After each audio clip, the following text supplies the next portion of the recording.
તો આ તરફ સુરતમાં સાંસદ દર્શના જરદોશનું પત્તું કપાઈ શકે છે। સામાજિક આગેવાન મહેશ સવાણીને મળી શકે છે ટિકિટ। પીપી સવાણી ગ્રુપ સાથે જોડાયેલા છે મહેશ સવાણી। પાટીદાર આંદોલન સમયે મધ્યસ્થી બન્યા હતા મહેશ સવાણી। અનાથ કન્યાઓના દર વર્ષે તેઓ લગ્ન કરાવે છે। સવાણી ગ્રુપ સૌરાષ્ટ્રવાસી બિન રાજકીય ચહેરા તરીકે મહેશ સવાણીનું નામ આગળ ચાલી રહ્યું છે।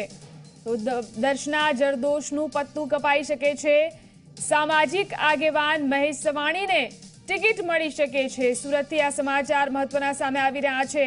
અહીંથી સાંસદ દર્શના જરદોશનું પત્તું કપાઈ શકે છે અને સામાજિક આગેવાન મહેશ સવાણીને ટિકિટ મળી શકે છે। પીપી સવાણી ગ્રુપ સાથે જોડાયેલા છે મહેશ સવાણી।